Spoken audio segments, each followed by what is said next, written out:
welcome to Perfection IS. My name is Dhanisha Beniwal. So, continuing our lecture 2 of Art and Culture Current Affairs Revision Series. तो इस revision series में हम आज जो भी modern history से related events news में रहे हैं उनको डिस्कस करेंगे और सब्सिक्वेंटली कुछ गवर्नमेंट के इंपॉर्टेंट इनिशिएटिव्स रहे हैं उनको भी हम डिस्कस करेंगे जो कि आर्ट एंड कल्चर से ही रिलेटेड हैं। सो सबसे पहला जो केस हम डिस्कस करेंगे वो है चापेकर ब्रदर का केस।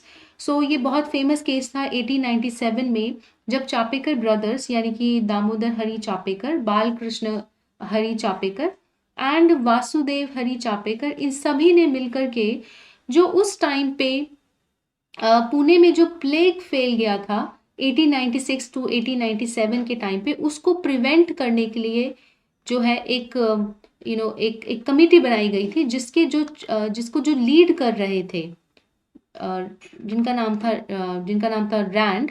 उनके मर्डर के केस में जो है इनको क्या है पनिशमेंट मिला था। क्लियर। आज ही के टाइम पर जो है 19th सेंचुरी में जो है एक 125 ईयर्स अगो जो है ये असैसिनेशन हुआ था ब्रिटिश ऑफिशियल डब्ल्यूसी रैंड का। ठीक है।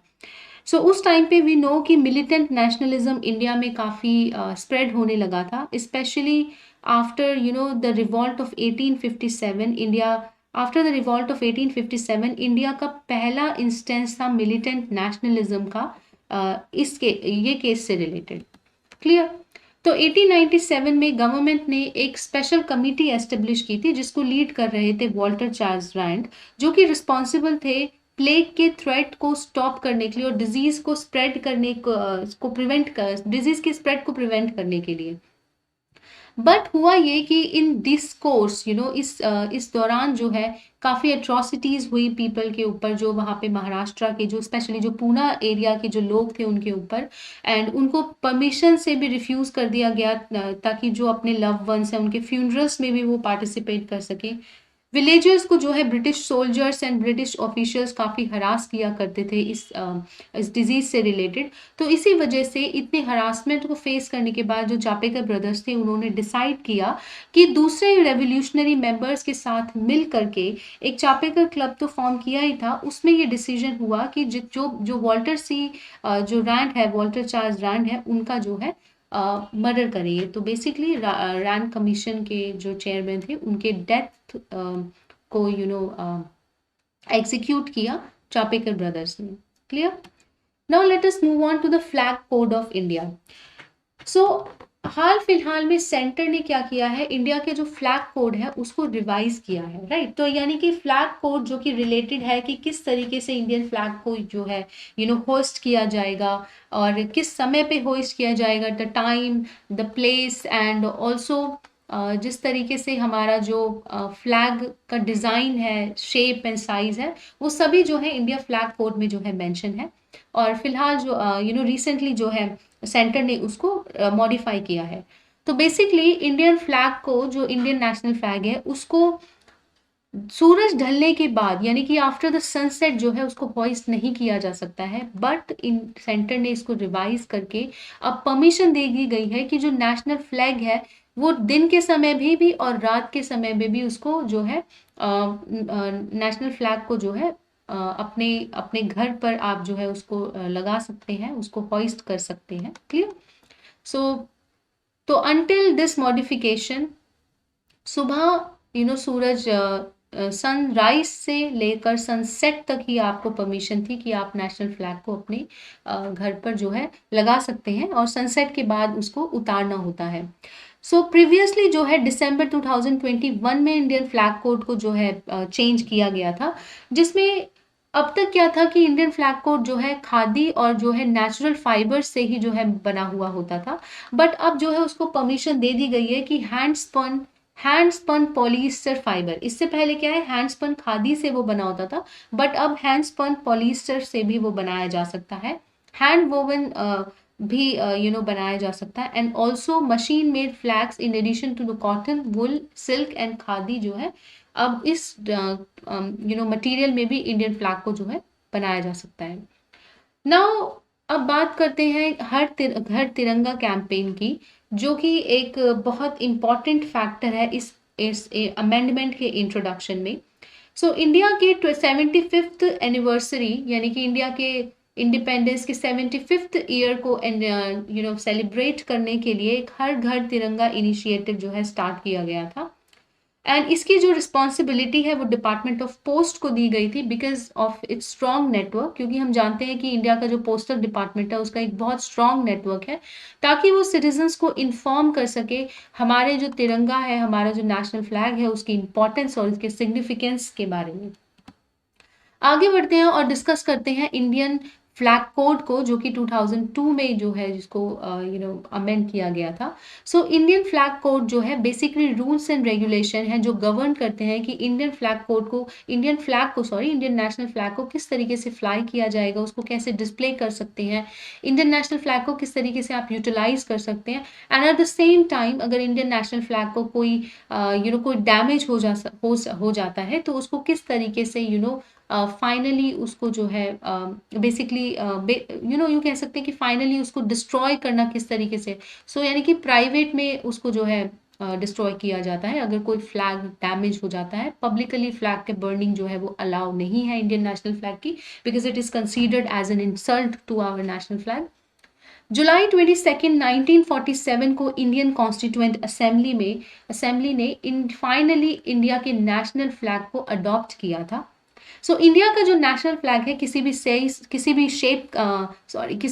का हो सकता है, बट उसका जो शेप है वो रेक्टेंगुलर होता है। किसी भी साइज का हो सकता है, लेकिन उसकी जो लेंथ और हाइट का जो रेशियो है वो 3:2 रहेगा।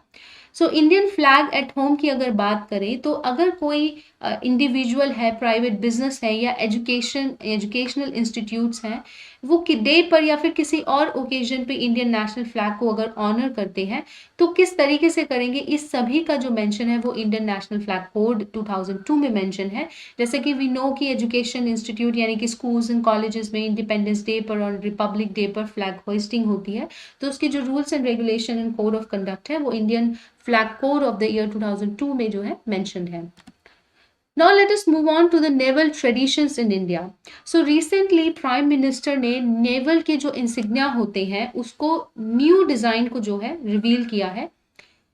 नया डिजाइन जो है उसमें छत्रपति शिवाजी महाराज की सील है, और जो पहले डिजाइन था उसमें सेंट जॉर्ज का क्रॉस होता था, और जो हमारा ट्राई कलर है यानी कि जो हमारा नेशनल फ्लैग है वो इस तरफ जो है टॉप लेफ्ट कॉर्नर में जो है फ्लैग के होता था, और ये जो है हमारे नेवी का जो है एक फ्लैग है। बट रिसेंटली जो हमारा जो गवर्नमेंट है उसने इसको चेंज करके छत्रपति शिवाजी महाराज की जो सील है उसको नेवी के फ्लैग पर इंक्लूड किया है, उसको डिस्प्ले किया है, जिसमें एक तरफ तो छत्रपति महाराज शिवाजी जो है उनकी सील है और दूसरी तरफ जो है टॉप लेफ्ट कॉर्नर में इंडिया का नेशनल फ्लैग है। ये एक ये जो छत्रपति शिवाजी महाराज की जो सील है उसमें एक तो ऑक्टागोनल शेप है, यानी कि वो रिप्रेजेंट करता है 8 डायरेक्शंस को, 8 दिशाओं को रिप्रेजेंट करता है।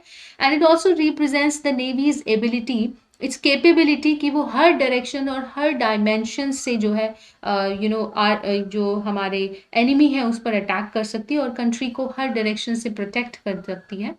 एक एंकर है छत्रपति शिवाजी महाराज की सील में, जो कि सिंबलाइज करता है स्टेड फास्टनेस को, नेवी की स्टेड फास्टनेस को सिंबलाइज करता है ब्लू कलर के ऊपर, which is of course the symbolism of which stands for the navy. Clear? Now let us move on to the Kashi Tamil Samagamam programme. एक लंबा एक महीने भर लंबा एक प्रोग्राम है जो कि रीयूनाइट करता है एंड रीइग्नाइट करता है historical connection between the Tamil Nadu and the new Kashi. दोनों ही जो है अपने टाइम के इम्पॉर्टेंट लर्निंग सेंटर्स रहे हैं। सो इवेंट जो है नवंबर 16 से लेकर दिसंबर 16 2002 तक जो है चला था, which is also part of Ek Bharat Shreshtha Bharat.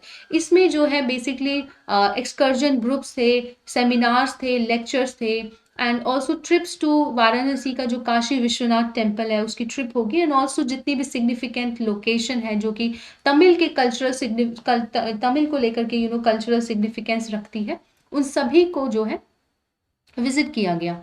ये जो प्रोग्राम है इसे आईआईटी मद्रास एंड बीएचयू यानी कि बनारस हिंदू यूनिवर्सिटी दोनों ही मिल करके as a knowledge partner in the state of Uttar Pradesh जो है उसकी होस्ट थी, वहां पर जो है कंडक्ट करवाया। Clear. Now let us move on to the Mangarh massacre. So अभी रिसेंटली जो राजस्थान के चीफ मिनिस्टर हैं उन्होंने ये रिक्वेस्ट की गई है, जो ट्राइबल मेमोरियल है मानगढ़ मैसेंकर का, उस मानगढ़ मैसेकर का, उसको जो है एक as a monument of national significance जो है डेजिग्नेट किया जाए। आफ्टर प्राइम मिनिस्टर मोदी जो है उन्होंने मानगढ़ धाम को, जो कि बंसवाड़ा डिस्ट्रिक्ट में है राजस्थान में, उसको विजिट किया। तो इसके बाद जो है डिमांड है चीफ मिनिस्टर ऑफ राजस्थान की कि इस मॉन्यूमेंट को as a monument of national significance designate किया जाए। सो जो मानगढ़ मानगढ़ धाम है उसको आदिवासी जलियांवाला भी कहा जाता है। ऐसा इसलिए है क्योंकि 1913 में ब्रिटिश इंडियन आर्मी द्वारा ट्राइबल पीपल की ट्राइबल पीपल की किलिंग हुई थी जब वो अपने राइट्स की बात कर रहे थे। तो बेसिकली इंडियन आर्मी में ओपन फायर कर दिया गया था, जिस तरीके से अमृतसर में जलियांवाला बाग हुआ था, सेम जो है इवेंट 1913 में ट्राइबल पीपल के साथ हुआ था, जिसमें अप्रोक्सीमेटली 1500 भील जाति के जो ट्राइबल लोग हैं, जो भील ट्राइबल्स हैं, उनकी डेथ हुई थी एंड अदर फॉरेस्ट ड्वेलर्स। ये इवेंट जो है 17 नवंबर 1913 को हुआ था। सो बेसिकली जो प्रोटेस्टर्स थे वो मानगढ़ के एरिया में गैदर हुए थे, ताकि जो बॉन्डेड लेबर सिस्टम है उस टाइम पे जो प्रेवलेंट था, एंड ऑल्सो जो हाई एग्रीकल्चर टैक्स जो है उनसे रिसीव किया जाता था by the rulers of the princely states, उसके रिडक्शन की जो है मांग थी। तो इसी कारण जो है बहुत सारे जो प्रोटेस्टर्स हैं वो गैदर्ड हुए थे। एक सोशल रिफॉर्मर्स थे जिनका नाम है गोविंद गुरु, जो कि इस ट्राइबल गैदरिंग के और प्रोटेस्ट के जो है लीडर थे in the southern reason of Rajasthan. तो इसी दौरान जो है ब्रिटिशर्स ने ओपन फायर किया था अप्रोक्सीमेटली 1500 ट्राइबल्स के ऊपर, एंड दिस इवेंट जो है which is known as the Mangarh massacre. तो बेसिकली हुआ क्या था, एक मूवमेंट हुआ था रिलीजियस आइडिया को लेकर के with respect to the fire god, जो कि जिसमें क्या होता है, जो डिवोटीज होते हैं एक सेक्रेड अर्थ बनाते हैं और उसको जो है वर्शिप करते हैं, ताकि खुद को प्यूरिफाई कर सके, एंड इसी प्यूरिफिकेशन को जो प्रोसेस है उसको नाम देते हैं धूनी। सो इससे इंस्पायर्ड होने के बाद जो भील्स लोग थे उन्होंने ब्रिटिशर्स को 33 डिमांड्स का 1910 में एक चार्टर प्रेजेंट किया था, जो कि ज्यादातर रिलेटेड था फोर्स्ड लेबर से एंड हाई टैक्स रेट जो कि भील ट्राइबल पीपल के ऊपर इम्पोज किया जाता था, एंड ऑल्सो जो है जो गुरुज के डिवोटीज थे उनको बाय द प्रिंसली स्टेट किया था, हरास किया जाता था। लेकिन ब्रिटिशर्स और जो लोकल रूलर्स थे उन्होंने इस डिमांड को एक्सेप्ट करने से रिफ्यूज कर दिया, एंड एक अटेम्प्ट किया गया ताकि ये जो भगत मूवमेंट शुरू हुई है 1913 में, इसको सप्रेस किया जा सके। बट हुआ ये under the leadership of Govind Guru जो है, ये एक तरीके से भील बैटल में टर्न हो गई, and after when it became a kind of a protest, तो इस वजह से ब्रिटिशर्स ने इसको सप्रेस करने के लिए ओपन फायर किया ट्राइबल्स के ऊपर। So and this is known as the Mangarh massacre. Now let us talk about another event in news, which is Kochi Mujris Biennial. सो लगभग 90 इंटरनेशनल आर्टिस्ट जो है फ्रॉम वेरियस मीडिया, उन्होंने अपने वर्क को display किया है at the 5th Kochi Muziris biennale. So basically ये जो बाइनेल है it is inspired by the Venice biennale, जो वर्ल्ड का मोस्ट प्रोमिनेंट बाइनेल्स है, जिसको 1893 में by the city council vote जो है, ताकि लोकल आर्टिस्ट के टैलेंट को ऑनर किया जा सके, स्टार्ट हुआ। ये हर 2 साल में एक बार एग्जीबिशन, इंटरनेशनल एग्जीबिशन होता है आर्ट का। इंडिया में इस बार ये केरला कोची मुजरीस बाइनेल के नाम से जो है हुआ है, and it is also popular in the world by this name. तो इसमें है क्या, बेसिकली वी नो कि मुजरीस जो है एक एंशियंट नाम है पोर्ट का। क्लियर। तो मुजरीस क्या है, एक पोर्ट है। जो कोची बाइनेल फाउंडेशन है इन द कोची, वो इसको होस्ट करती है, and it is also the largest art exhibition in the south Asia. इसे 2011 में 2 आर्टिस्ट थे फ्रॉम द केरला, उन्होंने शुरू किया था, जिनका नाम है रियाज कोमू एंड बोस कृष्णमाचारी। तो माइथोलॉजी के हिसाब से मुजरिस क्या है, एक तरीके की पोर्ट सिटी हुआ करती थी, and this was the first of its sort in the world, यानी कि विश्व में अपने टाइम की और अपने अपने जैसी जो है पहली एक ऐसी पोर्ट सिटी थी। लेटर ऑन केरला का significant and important centre for the spice जो है बन गया था, और मुजरिस इस पोर्ट का जो है हिस्टोरिक नाम है, which became its centre. Now let us know about the Veer Bal Diwas. ठीक है, सो रिसेंटली प्राइम मिनिस्टर ने जो पहला वीर बाल दिवस का सेलिब्रेशन हुआ, ताकि जो 4 बेटे थे गुरु गोबिंद सिंह के, जो कि फाइनल गुरु थे इन द सिख रिलीजन, जो कि सिख धर्म है, उसके जो सबसे आखिर जो गुरु हैं गुरु गोबिंद सिंह, उनके 4 बेटे थे, उनकी बहादुरी को ऑनर करने के लिए ये वीर बाल दिवस जो है अब से सेलिब्रेट किया जाएगा, और पहले वीर बाल दिवस पे जो है पहले वीर बाल दिवस का सेलिब्रेशन है। सो अब जानते हैं हम साहिबजादे उनको कहा जाता था, जिनके नाम कुछ इस तरीके से है। साहिबजादे अजीत सिंह, साहिबजादे जुझार सिंह, साहिबजादे जोरावर सिंह एंड साहिबजादे फतेह सिंह, ये 4 बेटे थे गुरु गोबिंद सिंह जी के।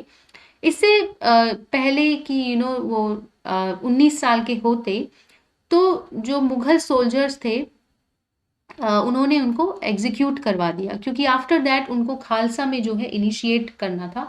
वी नो कि खालसा की जो एस्टेब्लिशमेंट है उसका क्रेडिट गुरु गोबिंद सिंह जी को जाता है, जो कि एक तरीके से मिलिट्री वॉरियर सेक्ट हुआ करता था, ताकि जिस टाइम पे जो मुगल्स थे उनकी एट्रॉसिटीज़ के अगेंस्ट जो एक मिलिट्री सेक्ट बना था, जिसको खालसा कहते हैं, तो उसमें इनिशिएट होने से पहले ही मुगल सोल्जर्स ने इन गुरु गोबिंद सिंह जी के 4 बेटों को एग्जीक्यूट करवाया। एंड द 4 खालसा वॉरियर जो प्रिंस थे, उनके मार्टर्ड को ऑनर करने के लिए उनके इस दिन को जो है अब से वीर बाल दिवस के तौर पे जो है सेलिब्रेट किया जाएगा, आई मीन ऑनर किया जाएगा। सो सिखिज्म में जो है इनको 4 साहिबजादे के नाम से रेवर किया जाता है, और इनके लिए अरदास प्रेयर होती है for the bravery and sacrifice. तो इस डे का सिग्निफिकेंस क्या है? बेसिकली 1705 में ये डे जो है साहिबजादे जोरावर सिंह एंड साहिबजादे फतेह सिंह उनके एग्जीक्यूशन को कॉमेमोरेट करता है।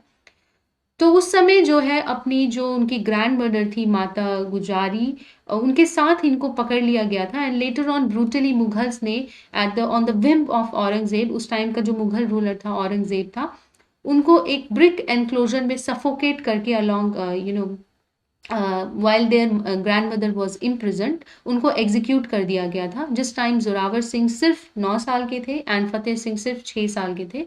इसीलिए उनके डेथ को एज अ मार्टियर यानी कि एज अ शहीद जो है कॉमेमोरेट किया जाता है। Now let us talk about another event in news. So Uttar Pradesh के एक गवर्नमेंट के स्कूल के जो हेड है, उनको रिलीजियस राइट को वायलेट करने के लिए और स्टूडेंट्स को एक पोएम को रिसाइट करने के लिए मॉर्निंग असेंबली में एप्रीहेंड किया गया। सो बेसिकली जो पोएम है 1902 में लब पे आती है दुआ, it was composed and written by doctor Iqbal, और जो कि एंड बहुत सारे एजुकेशनल इंस्टीट्यूट इंडिया और पाकिस्तान में इसको परफॉर्म किया जाता है। So this was written by doctor Iqbal in 1902। So let us know about doctor Mohammad Iqbal, जो कि 1877 से 1938 तक का उनका जो है लाइफ टेन्योर है। एक ऑथर है, बहुत सारी किताबें इन्होंने लिखी, और 20th सेंचुरी के Urdu one of the finest Urdu poet के तौर पे भी उनको जाना जाता है। फिलोसोफर हैं, एक स्कॉलर भी रहे हैं एंड ऑल्सो पॉलिटिशियन भी रहे हैं। जो इंडिया की पूरे हमारे जो ये जो इंडिया है एंड ऑल्सो उस टाइम पे जो हिंदुस्तान हुआ करता था बिफोर द इंडिपेंडेंस, उन्होंने उसके लिए एक पोएम लिखी गई थी which is also a timeless poem penned by doctor Iqbal in 1904, which is also known as the Saare Jahan Se Achha Hindustan Hamara, and it is also one of the anthems which also propelled the freedom fighters, यानी कि Britishers के against fight के लिए भी ये जो well known composition है doctor Iqbal की, उनको एनकरेज किया करती थी। लेटर ऑन जो डॉक्टर इकबाल हैं, उनके आइडियाज़ ने एक separate country for the Muslims and later in life उनको इंस्पायर करते हैं। He is also credited Mohammad Ali Jinnah को इंस्पायर करने के लिए and also to envision Pakistan as a separate country. तो उसका क्रेडिट भी इन्हीं को जाता है कि इनके जो आइडियाज थे उन उसकी वजह से बहुत सारे लोग जो हैं इंस्पायर हुए थे एक सेपरेट मुस्लिम कंट्री पाकिस्तान के एनविजन के लिए एंड ऑल्सो उसको as a separate country establish करने के लिए भी। Now let us know about the Nobel Prize of the year 2022. So recently Nobel Prize we know कि Nobel Prize को present किया गया। तो सबसे पहला जो नोबेल प्राइज हम डिस्कस करेंगे आर्ट एंड कल्चर के सीरीज में वो है Nobel prize Nobel award for literature. ये एक French novelist Annie Ernaux को मिला है उनके वर्क में जो कि करेज एंड क्लिनिकल अक्यूटी से रिलेटेड है and which also talks about the roots and roots of this clinical acuity and estrangement and also the collective restraints of personal memory। जो उनका पूरा वर्क है वो इस एस्पेक्ट के आसपास है। ये पहली फ्रेंच वुमेन है जिनको ये अवार्ड मिला है। वी नो कि जो नोबेल प्राइज है वो स्वीडिश अकेडमी स्टॉकहोम जो है वो प्रेजेंट करती है। इंडिया में जो पहले नोबेल लॉरीट हैं जिनको नोबेल प्राइज इन लिटरेचर मिला है वो है 1913 में रविंद्रनाथ टैगोर, जो कि पहले नॉन यूरोपियन भी थे to receive such an honour. Now let us know about the Nobel peace prize. तो जो नोबेल कमिटी है उसने 2022 का जो नोबेल पीस प्राइज है वो दो ऑर्गेनाइजेशन और एक पर्सन को दिया है, जिसमें Belarusian human right activist Ales Bialiatski वो है। दो ऑर्गेनाइजेशन है जिसमें Russian human rights organisation memorial and Ukrainian centre for civil liberties. इन दो ऑर्गेनाइजेशन एंड इन एक इंडिविजुअल को जो है 2022 का नोबेल पीस प्राइज मिला है for their work and for their steadfast efforts on behalf of the humanist value, anti militarism and also the legal principles. Now let us talk about the Shahdani Darbar. So Pakistan ने basically जो Indian pilgrimage हैं ताकि वो जो Hindu sites है एक संत शादाराम साहिब के 314th birthday पर वो इस साइट को विजिट कर सके, तो ये वीज़ा जो है ग्रांट कर दिया गया है। तो इसी कॉन्टेक्स्ट में हम शाहदानी दरबार इसको हम जो है डिस्कस करेंगे। सो हर साल जो है बोथ पाकिस्तान और इंडिया से जो तीर्थ यात्री हैं लिमिटेड नंबर में इस श्राइन को जो है विजिट करने जाते हैं, और ये जो विजिट है गवर्न की जाती है India Pakistan protocol on visits to religious shrines of 1974। So basically 1974 में एक प्रोटोकॉल साइन किया गया था ताकि दोनों देश के जो नागरिक हैं एक दूसरे के देश में जो रिलीजियस श्राइन है सिग्निफिकेंट रिलीजियस श्राइन्स हैं उसको विजिट कर सके। तो उसके लिए एक प्रोटोकॉल जो है साइन किया गया था बिटवीन द टू कंट्रीज जिसमें जो हिंदू पीपल है फ्रॉम इंडिया जो पाकिस्तान को विजिट कर सकते हैं, सिंध के एरिया को जो है विजिट कर सकते हैं जाके वहाँ पर जो रिलीजियस श्राइन्स हैं उनको विजिट करने के लिए।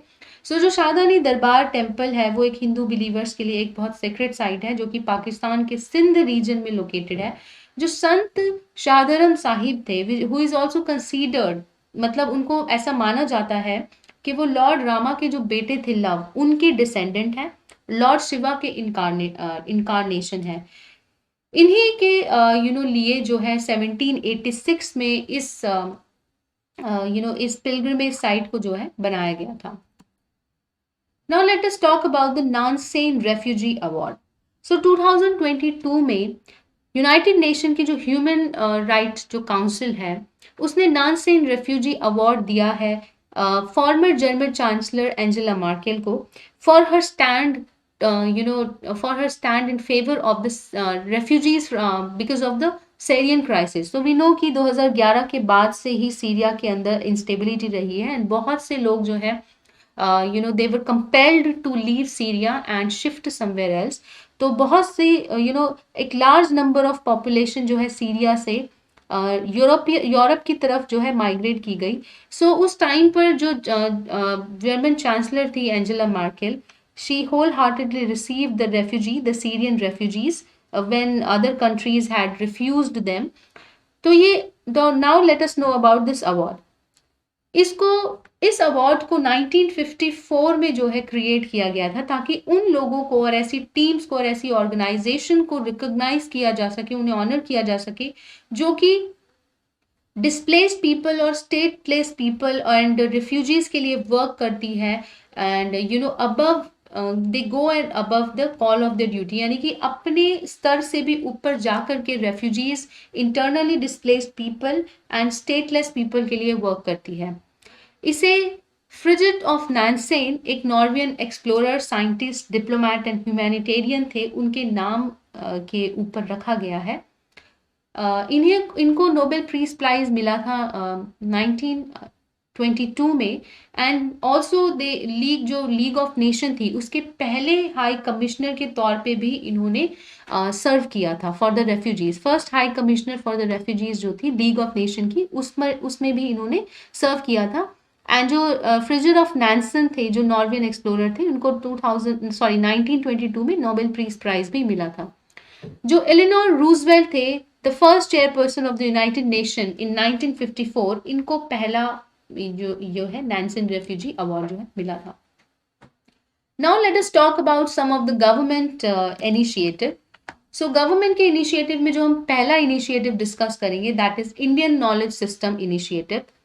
So in accordance with the IKS project, 75 indigenous games जो हैं they will be introduced in schools, जैसे कि राजा, मंत्री, चोर, सिपाही, पोशम पाक, गिल्ली डंडा, एक्सेट्रा एक्सेट्रा, इन सभी को स्कूल में क्या है इंट्रोड्यूस किया जाएगा। तो ऐसे 75 इंडिजीनियस गेम्स हैं।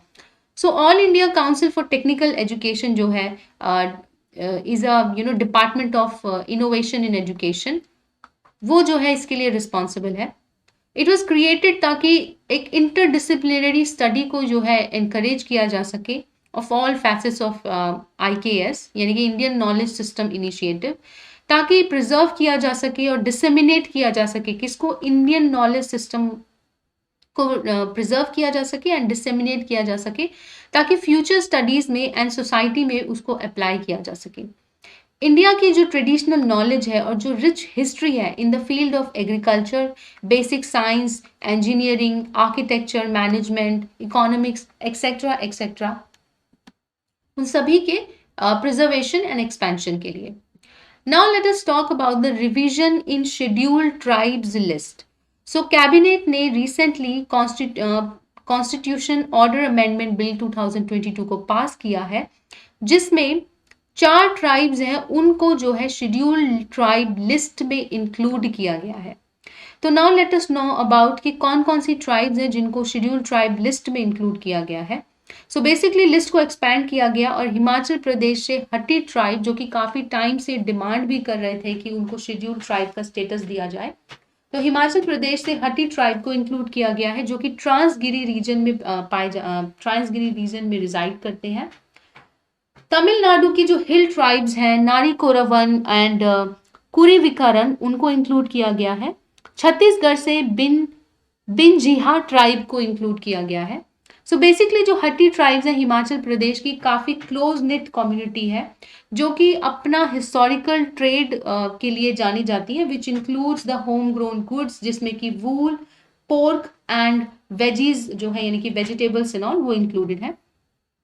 तमिलनाडु से 2 नोमैडिक ट्राइब्स को इंक्लूड किया गया है, जिसमें नारी कोरावन शामिल है, जिनको जैकल कैचर्स भी कहा जाता है। जैकल एक टाइप का एनिमल होता है। एंड कुरुविकारास जो नोमैडिक ट्राइब को इंक्लूड किया गया है। कुरुविकारास का लिटरल ट्रांसलेशन होता है bird eaters, right. And Binjhia ethnic group Chhattisgarh से, जिसको जो कि झारखंड और उड़ीसा में भी प्रेजेंट होते हैं और काफ़ी long history of tradition and culture के लिए नोन है। इन 4 ट्राइब्स को जो है शेड्यूल्ड ट्राइब की लिस्ट में इंक्लूड किया गया है। अब हम थोड़ा सा हट्टी कम्युनिटी के बारे में जान लेते हैं। Basically Transgiri region of Himachal Pradesh की सिरमौर डिस्ट्रिक्ट जो है, वहाँ पर ये लोग रिजाइड करते हैं, वहाँ पर उनका हैबिटेशन है। एंड इनकी लॉन्ग ड्रॉन डिमांड के बाद जो है इनको ट्राइबल स्टेटस जो है सेंटर ने अवार्ड कर दिया गया है। जैसा कि हमने जाना कि जो हट्टीज हैं जो है they are ruled by the customary council, जिसको कुंभली कहा जाता है, कुंभली कहा जाता है, which is very much similar to the khaps of Haryana, जो कि कम्युनिटी से रिलेटेड डिसीजन रहती हैं, और ऐसा कोई भी चीज जो कि कम्युनिटी को अफेक्ट करती है उससे रिलेटेड डिसीजन जो है कुंभली लिया करती है, जिसको जो कि बेसिकली कम्युनिटी की क्या है, काउंसिल है। क्लियर? नाउ लेट अस सो अदर कम्युनिटीज जिसको शेड्यूल ट्राइब की मेंबरशिप के लिए ऑथोराइज किया गया है, जैसा कि हमने बात किया गया Birjia Chhattisgarh, Nari Kuruvar and Kurivikaran in Tamil Nadu and Karnataka के बेटा कुरुबा, इनको भी शेड्यूल ट्राइब लिस्ट में इंक्लूड करने के लिए ऑथोराइज किया गया है। Now let us talk about the Swadesh Darshan scheme. ठीक है, तो स्वदेश दर्शन स्कीम जो कि मिनिस्ट्री ऑफ टूरिज्म की एक इंपॉर्टेंट स्कीम है, उसको अपडेट किया गया है with the goal of creating, ताकि एक सस्टेनेबल रिस्पॉन्सिबल इंफ्रास्ट्रक्चर को क्रिएट किया जा सके टूरिस्ट डेस्टिनेशन साइट पे। इसे मिनिस्ट्री ऑफ टूरिज्म ने 2014-15 के फाइनेंशियल ईयर में इंट्रोड्यूस किया गया था। बेसिकली एक थीम बेस्ड टूरिस्ट को प्रमोट करते हैं, यानी कि एक पर्टिकुलर थीम को सेलेक्ट किया जाता है जिसमें टूरिस्ट एक्टिविटीज को प्रमोट किया जाता है। एक सेंट्रल सेक्टर स्कीम है, यानी कि 100% फंडिंग जो है सेंट्रल से आएगी, and ministry of tourism and culture जो है नोडल मिनिस्ट्री है इस स्कीम के एडमिनिस्ट्रेशन एंड इम्प्लीमेंटेशन के लिए रिस्पॉन्सिबल है। टूरिस्ट सेक्टर को एज अ की engine for job creation promote किया जा सके एंड रेज किया जा सके, उस मोटिवेशन एंड उस एम से, उस ऑब्जेक्टिव से इस स्कीम को जो है लॉन्च किया गया था, एंड अभी फिलहाल के लिए इसको अपडेट किया गया है। बहुत सारे दूसरे गवर्नमेंट के इनिशिएटिव्स हैं, जैसे कि स्वच्छ भारत अभियान हो गया, make in India etcetera etcetera, उन सभी को भी स्वदेश दर्शन स्कीम में जो है इंक्लूड किया गया है।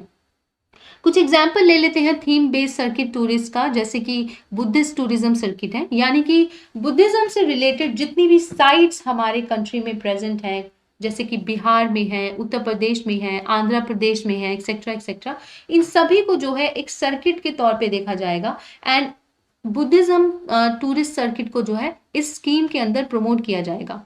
Then we have got the north east tourist circuit, यानी कि जो 7 सिस्टर्स हैं, जो हमारी 7 नॉर्थ ईस्टर्न स्टेट्स हैं, उनमें टूरिज्म को प्रमोट करने के लिए एक सर्किट बनाया गया है।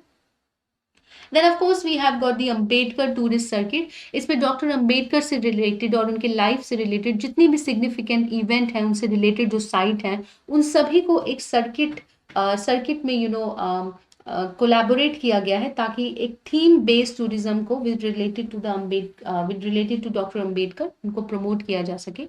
बेसिकली 15 स्टेट्स हैं, और हर स्टेट में 2 या 3 प्लेसेस को चूज किया गया है इस प्रोग्राम के अंदर, जिसमें जैसे कि ग्वालियर, चित्रकूट, अजंता एंड एलोरा है महाराष्ट्र में, खजुराहो है मध्य प्रदेश में, Prayagraj and Jhansi in Uttar Pradesh, and भी और दूसरी लोकेशंस हैं जो इस स्कीम के अंदर इंक्लूड की गई हैं। Now let us know about the Ambedkar circuit. Basically एक यूनिक टूरिस्ट ट्रेन है जो कि अम्बेडकर सर्किट में ट्रैवल करेगी, और रिसेंटली इसको यूनियन मिनिस्ट्री ऑफ टूरिज्म ने अनाउंस किया गया है। तो what is this Ambedkar circuit और द पंच तीर्थ इन 2006, मतलब बेसिकली ये अम्बेडकर सर्किट है क्या? सो 2016 में 2016 में गवर्नमेंट ने पहली बार अम्बेडकर सर्किट और पंच तीर्थ को जो है अनाउंस किया गया था। Out of the 15 tourist circuits it is identified as one of the Swadesh Darshan scheme, जो कि 2014 एंड 15 के फाइनेंशियल ईयर में लॉन्च की गई थी। नाउ व्हाट इज दिस पंच तीर्थ? बेसिकली ये 5 इंपॉर्टेंट जगहें हैं जो डॉक्टर अम्बेडकर के लाइफ के सिग्निफिकेंट इवेंट को पोर्ट्रे करती हैं, जिसमें सबसे पहली है जन्मभूमि। सो जन्म हम जानते हैं कि बर्थ प्लेस होता है, तो बेसिकली डॉक्टर अम्बेडकर का जो बर्थ प्लेस है माऊ मध्य प्रदेश, वो एक साइट है। दूसरा है शिक्षा भूमि, यानी कि वो जगह जहाँ से डॉक्टर अम्बेडकर ने अपनी शिक्षा प्राप्त करी, तो उनका जो रेजिडेंस है लंदन में, उसको शिक्षा भूमि के तौर पे पोर्ट्रे किया जाता है। देन दीक्षा भूमि, सो नागपुर में जो एक जगह है जहाँ पर अपने फाइनल टाइम से पहले डॉक्टर अम्बेडकर ने बुद्धिज्म को एम्ब्रेस किया था, उसी को दीक्षा भूमि बोलते हैं, जो कि नागपुर में है। महापरिनिर्वाण भूमि, ये दिल्ली में सिचुएटेड है, अलीपुर रोड पे, जहाँ पर डॉक्टर अंबेडकर का एक म्यूजियम और एक उनके ऑनर के लिए एक मेमोरियल भी बनाया गया है। सो वहाँ पर निर्वाण भूमि का मतलब है वो जगह जहाँ पर कि उनके जहाँ पे उनके where he breath his last, जहाँ पे उन्होंने अपनी अंतिम सांस ली। Then the final bhumi is the Chaitya Bhumi. So basically ये वो जगह है मुंबई में जहाँ पर उनके क्रिमेशन हुए हैं। सो ये हम जानते हैं कि बहुत सारे दलित कम्युनिटी के जो मेंबर्स हैं हर हर साल हर महीने इन सभी साइट को जो है विजिट करते हैं, and it is also considered as a very sacred pilgrimage sites for the Dalit community. So in the picture, as you can see, this is what the Ambedkar Center looks like. This is Janm Bhoomi and this is Mahaparinirvan Bhoomi, जो कि दिल्ली में है, which is the final place of demise. The Diksha Bhoomi, जहाँ where he embraced Buddhism, and Chaitya Bhoomi, which is the final his final resting place, यानी कि the place of his cremation. Clear? Now let us move on to the next news, which is UNESCO global network of learning sites. तो केरला में जो थिरुसूर and Nilambur है जगह, and Telangana की जो Warangal city है, उन सभी को यूनेस्को के global network of learning cities में इंक्लूड किया गया है. बेसिकली एक नेटवर्क है जो कि 17 सस्टेनेबल गोल को अचीव करने के लिए थ्राइव करता है, खास करके SDG 4 and SDG 11. SDG 4 is related with the quality education and SDG 11 is related with the sustainable cities and communities. तो लर्निंग सिटी बेसिकली 6 कैरेक्टर्स के ऊपर डिफाइन की जाती है बाय द यूनेस्को. तो let us look at some of the cities which have been recently included from India. So पहली city जो है वो है थिरुसूर की, जो कि केरला में है. थिरुसूर बेसिकली केरला का एक कल्चरल सेंटर है और बहुत जाना जाता है अपनी गोल्ड बेस्ड ज्वेलरी सेक्टर के लिए. सो फाइनली इसके inclusion in the network learning cities में सपोर्ट कर सकेगा वहां की वल्नरेबल कम्युनिटीज को and also the gold jewellery sector in the city. The second city which have been included which is Warangal, जो कि तेलंगाना की एक सिटी है. बहुत ही पॉपुलर डेस्टिनेशन टूरिस्ट डेस्टिनेशन है, एंड सिटी को इसलिए चूज किया गया है क्योंकि वहां पर सेल्फ हेल्प ग्रुप की ऑर्गेनाइजेशन काफ़ी एक्टिव है. फ्री ट्रेनिंग दी जाती है ट्रांसजेंडर कम्युनिटी को, एंड सेफ सराउंडिंग है बच्चों के लिए एंड उनके केयर टेकर्स के लिए. केरला से जो एक इको टूरिज्म की डेस्टिनेशन है नीलाम्बूर, उसे इंक्लूड किया गया है. बेसिकली जो सिटी है वो अर्बन और रूरल एरिया का मिक्स है, एंड काफ़ी वेरिड सोशो इकोनॉमिक पैटर्न इस सिटी में देखने को मिलते हैं which are related with the agriculture and दूसरी अलाइड एक्टिविटीज़ जो है वहाँ के ड्वेलर्स का मेन सोर्स ऑफ इनकम है. Now let us talk about the Statue of Prosperity. So Bengaluru में जो बेंगलुरु के फाउंडर हैं, प्राइम मिनिस्टर जो है, उन्होंने बेंगलुरु एयरपोर्ट पे जो है स्टैचू ऑफ केम्प गोवड़ा, उनका जो है स्टैचू अनवेल किया है. सो क्या है ये स्टैचू ऑफ प्रॉस्पेरिटी? बेसिकली एक 108 फुट टॉल ब्रॉन्ज का मॉन्यूमेंट है जो कि नादा प्रभु केम्प गोवड़ा उनको डेडिकेटेड है. एंड एयरपोर्ट के बाहर जो 23 एकड़ का कल्चरल पार्क है, वहां पर जो है ये सिचुएटेड है. जो स्टैचू ऑफ प्रोस्पेरिटी है also goes by the name Pragatiya Pratime, and it was given that the name in reference to the statue of unity. So statue of unity क्या है? हम जानते हैं इट इज इन गुजरात, जो कि सरदार वल्लभ भाई पटेल का स्टैचू है. एक स्टैचू है स्टैचू ऑफ प्रोस्पेरिटी, जो कि नद प्रभु केम्प गोवड़ा उनका स्टैचू है. Clear? So now let us talk about Nada Prabhu Kempe Gowda, जो विजयनगर एम्पायर के 16th सेंचुरी में जो चीफटेन थे, वो थे केम्प गोवड़ा. बेसिकली ये वोकालिगर ट्राइब से बिलोंग करते थे, and he is also credited with founding the Bengaluru city. And he is also noted for creating 1,000 lakes for agriculture and drinking purpose in the city. He banned the important Morasu Vokaligar tradition of amputing the final 2 fingers of the left hand of a single woman during Bandi Devaru, which was one of his social reforms. So basically, एक social evil एक social evil practice थी जो उस time पे थी, जिसमें जो single women थी उसके लेफ्ट हैंड की जो फाइनल 2 फिंगर्स थी उनको एम्प्यूट कर दिया गया था। सो बेसिकली केम गोवरा ने ये जो मोरासु वोकालिगा का ट्रेडिशन था इसको बैन कर दिया गया था। तो अपने इस मेजर सोशल रिफॉर्म के लिए भी वो जाने जाते हैं। Now let us talk about the recent findings in Bandhavgarh by the Archaeological Survey of India. So Madhya Pradesh में जो बंधवगढ़ का टाइगर रिजर्व है उसमें रिसेंटली बुद्धिस्ट केव्स को डिस्कवर किया गया है by the archaeological survey of India. So Mahayana branch of Buddhism से रिलेटेड जो कि 2nd and 5th सेंचुरीज के आसपास की डेट की है, 26 केव्स को डिस्कवर किया गया है। बिल्कुल उसी समय की ये केव है जिस समय की औरंगाबाद की अजंता केव जो कि एक यूनेस्को की वर्ल्ड हेरिटेज साइट भी है, उसी टाइम की ये केव्स जो है डेट की गई हैं। केव्स में जो है काफी रेलिक्स प्रेजेंट है, जिसमें स्टोन बेड्स हैं, एक चैत्या है जिसका एक सर्कुलर डोरवे है which is typical of the Mahayana Buddhism locations. जो महायाना बुद्धिज्म से रिलेटेड जो लोकेशंस है उनकी जो टिपिकल आइडेंटिटी है, चैत्या होना एंड वो सभी यहाँ पर देखने को मिलता है। तो इससे पता चलता है कि ये जो केव्स हैं वो महायाना ब्रांच ऑफ बुद्धिज्म से जो है रिलेटेड है। So with addition of this cave, अब इन केव के एडिशन के बाद 76 नोन केव्स हैं इन बंधवगढ़। पहले जो है 50 नोन केव्स थी, अब इन केव्स के एडिशन के बाद 76 केव्स हैं बंधवगढ़ टाइगर रिजर्व में। क्लियर? रिसेंटली अब इसी से आर्कियोलॉजिकल सर्वे ऑफ इंडिया से ही रिलेटेड हम एक और इम्पॉर्टेंट न्यूज जान लेते हैं which is related with the amendment in the act which empowers the archaeological survey of India. So Lok Sabha के बुलेटिन के हिसाब से जो एमसार एक्ट है, यानी कि जो ancient monument and archaeological sites and remains amendment bill है 2002 का, it has been listed for the introduction and passage by the government. So basically अब इस एक्ट को क्या है अमेंड किया जाएगा ताकि आर्कियोलॉजिकल सर्वे ऑफ इंडिया को और भी ज्यादा जो है पावर्स दी जा सके। बिल की अगर हम बात करें तो बिल का सेक्शन 2A जो है उसको मॉडिफाई किया जाएगा to rationalise the forbidden and regulated regions. तो बेसिकली जो हिस्टोरिकल प्लेसेस एंड मॉन्यूमेंट्स होते हैं उनके आसपास का जो एरिया होता है, कुछ एरिया को रेगुलेट किया जाता है और कुछ एरिया में एक्टिविटीज आर फॉरबिडन। उसी को जो है रैशनलाइज करने के लिए section 20A of the bill of the act जो है उसको अमेंड किया जाएगा।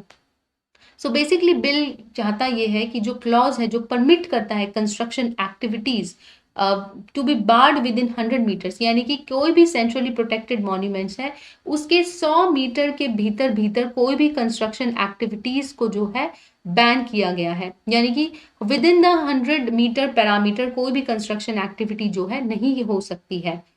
With the site specific limits will be determined by an expert committee, यानी कि अगर कोई साइट है उससे स्पेसिफिक जो लिमिट जो होगी वो एक कमेटी जो है तय करेगी, यानी कि कमिटी विल डिटरमाइन।